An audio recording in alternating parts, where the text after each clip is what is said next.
दोस्तों नमस्कार। आज मैं ले चलता हूँ आपको भारत के 4 धामों की यात्रा में। और सबसे बड़ी बात कि 4 धाम चारों दिशाओं में मौजूद हैं।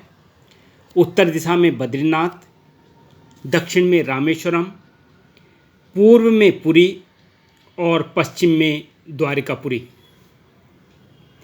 धार्मिक मान्यताओं के अनुसार इन तीर्थों का बहुत बड़ा महत्व है और जो व्यक्ति इन चारों धामों की यात्रा कर लेता है, कहते हैं कि वह साक्षात स्वर्ग की प्राप्ति कर लेता है। तो चलिए शुरू करते हैं। सबसे पहले बद्रीनाथ या बद्री नारायण मंदिर जी का। यह उत्तराखंड के चमोली जनपद में अलकनंदा नदी के तट पर स्थित है।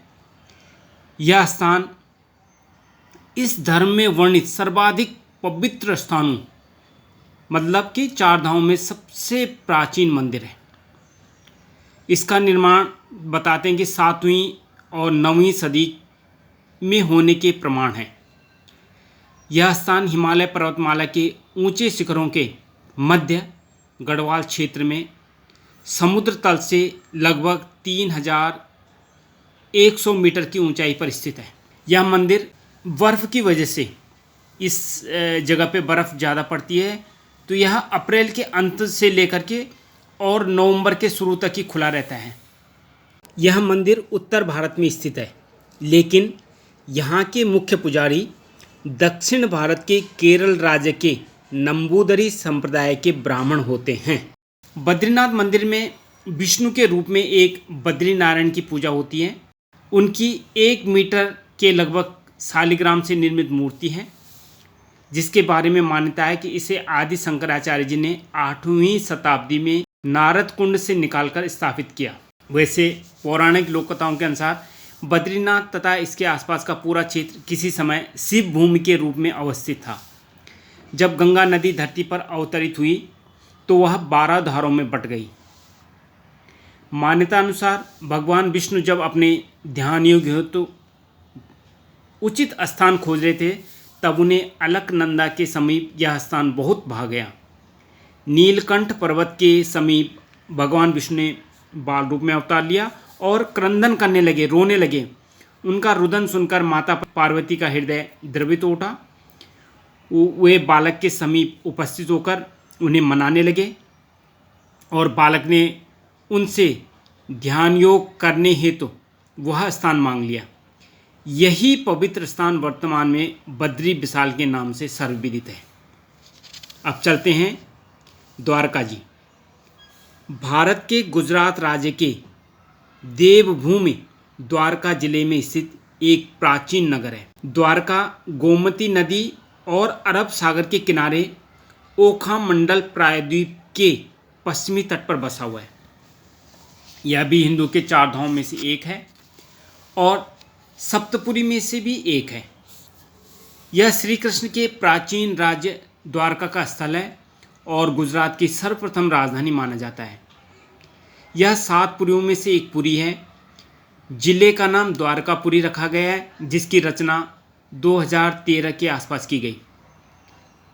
यह नगरी भारत में समुद्र के किनारे पर बसी हुई है।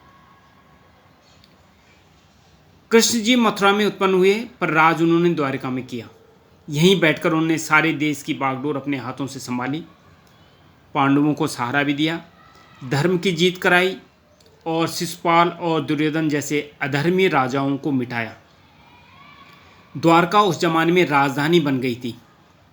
इस जगह का धार्मिक महत्व तो है ही, रहस्य भी कम नहीं है। कहा जाता है कि कृष्ण जी की मृत्यु के साथ उनकी बसाई हुई यह नगरी समुद्र में डूब गई और आज वहाँ पर उस नगरी के अवशेष मौजूद हैं। अब तीसरे नंबर पे चलते हैं, श्री जगन्नाथ मंदिर जी। यह पूरी श्री जगन्नाथ मंदिर जी को समर्पित है। यह भारत के ओडिशा राज्य के तटवर्ती शहर पुरी में स्थित है। जगन्नाथ शब्द का अर्थ है जगत के स्वामी। इस मंदिर को 4 धामों में से एक गिना जाता है। यह वैष्णव संप्रदाय का मंदिर है जो भगवान विष्णु के अवतार श्री कृष्ण को समर्पित है। इस मंदिर का वार्षिक रथ यात्रा उत्सव प्रसिद्ध है। इसमें मंदिर के तीनों मुख्य देवता भगवान जगन्नाथ, उनके बड़े भ्राता बलभद्र और भगिनी सुभद्रा तीनों अलग अलग भव्य और सुसज्जित रथों में विराजमान होकर नगर की यात्रा को निकलते हैं। श्री जगन्नाथपुरी पहले नील माधव के नाम से पूजे जाते थे, जो भील सरदार विश्वास के आराध्य देव थे। अब से लगभग हजारों वर्ष पूर्व भील सरदार विश्वासु नील पर्वत की गुफा के अंदर नील माधव जी की पूजा करते थे। मध्यकाल से यह उत्सव अत्यधिक हर्षोल्लास के साथ मनाया जाता है। मंदिर से जुड़ी कथाएं भी हैं कि इस मंदिर के उद्गम से जुड़ी परंपरागत कथा के अनुसार भगवान जगन्नाथ की इंद्रनील से निर्मित मूल मूर्ति एक अगरू वृक्ष के नीचे मिली थी। यह इतनी चकाचौंध करने वाली थी कि धर्म ने इसे पृथ्वी में छुपाना चाहा। मालवा नरेश इंद्रद्युम्न को स्वप्न में यह मूर्ति दिखाई दी थी। तब उसने कड़ी तपस्या की और भगवान विष्णु ने उसे बताया कि पुरी के समुद्र तट पर जाएं और उसे एक दारू यानी लकड़ी का लट्ठा मिलेगा। उसी लकड़ी से वह मूर्ति का निर्माण कराएं। राजा ने ऐसा ही किया और उसे लकड़ी का लट्ठा मिल भी गया। उसके बाद राजा को विष्णु और विश्वकर्मा बड़े कारीगर और मूर्तिकार के रूप में उनके सामने उपस्थित हुए, किंतु उन्होंने यह शर्त रखी कि वे 1 माह में मूर्ति तैयार कर देंगे, परंतु तब तक वह एक कमरे में बंद रहेंगे और राजा या कोई भी उस कमरे के अंदर नहीं आए। माह के अंतिम दिन जब कई दिनों तक कोई भी आवाज़ नहीं आई तो उत्सुकतावश राजा ने कमरे में झांका और वह वृद्ध कारीगर द्वार खोलकर बाहर आ गया और राजा से कहा कि मूर्तियां अभी अपूर्ण हैं, उनके हाथ अभी नहीं बने हैं। राजा ने अफसोस करने पर मूर्तिकार ने बताया कि यह सब दैववश हुआ है और यह मूर्तियां ऐसे ही स्थापित होकर पूजी जाएंगी। तब वही तीनों जगन्नाथ, बलभद्र और सुभद्रा की मूर्तियां मंदिर में स्थापित की गई। चलिए चलते अब रामेश्वरम। रामेश्वरम हिंदू का एक पवित्र तीर्थ है। यह तमिलनाडु के रामनाथपुरम जिले में स्थित है। यह तीर्थ हिंदू के 4 धामों में से एक है। इसके अलावा यहाँ स्थापित शिवलिंग 12 द्वादश ज्योतिर्लिंगों में से एक माना जाता है। भारत के उत्तर में काशी की जो मान्यता है वही दक्षिण में रामेश्वरम की भी है। रामेश्वरम चेन्नई से लगभग 425 मील दक्षिण पूर्व में है। यह हिंद महासागर और बंगाल खाड़ी के चारों ओर से घिरे हुए एक समुद्र जो कि शंख के आकार का द्वीप है। बहुत पहले यह द्वीप भारत की मुख्य भूमि से जुड़ा हुआ था, परंतु बाद में सागर की लहरों ने इस मिलाने वाली कड़ी को काट डाला, जिससे वह चारों ओर पानी से घिरकर टापू बन गया। यहाँ भगवान राम ने लंका पर चढ़ाई करने से पूर्व पत्थरों के सेतु का निर्माण करवाया, जिस पर चढ़कर वानर सेना लंका पहुंची और वहां विजय पाई। बाद में राम ने विभीषण के अनुरोध पर धनुषकोटि नामक स्थान पर यह सेतु तोड़ दिया था। आज भी इस लगभग 48 किलोमीटर लंबे सेतु के अवशेष सागर में दिखाई देते हैं। बताया जाता है कि आज से लगभग 400 वर्ष पूर्व पहले कृष्णप्पन नायकन नाम के एक राजा ने पत्थर का बहुत बड़ा पुल बनवाया।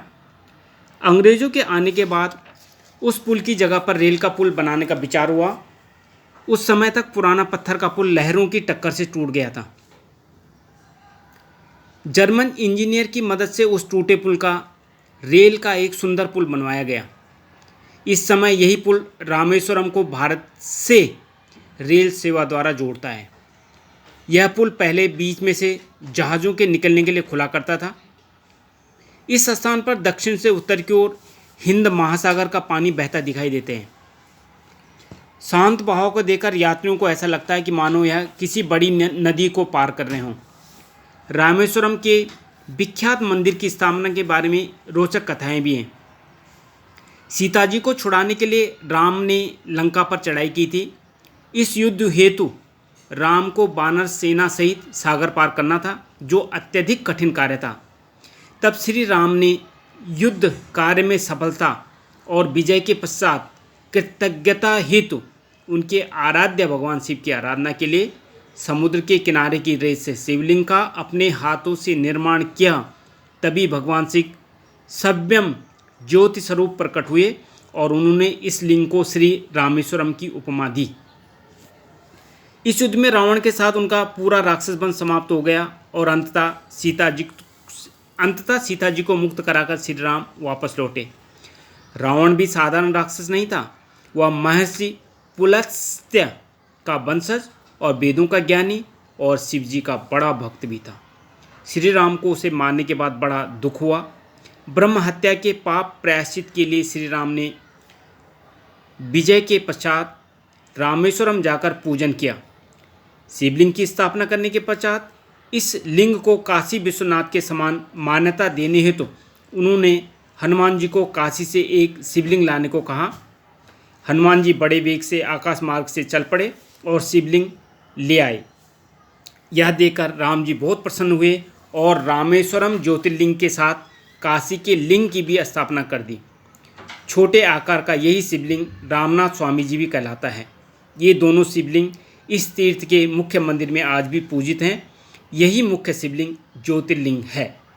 तो दोस्तों, देखा आपने, ये हमारे 4 धाम पवित्र धाम, और आप इनकी घर में भी पूजा कर सकते हैं, इन धामों को याद कर सकते हैं और समय मिलने पर आप इनके दर्शन करने के लिए भी जा सकते हैं। तो इसके साथ ही अपनी वाणी को विराम देते हुए आप सभी को कोटि कोटि नमस्कार, धन्यवाद।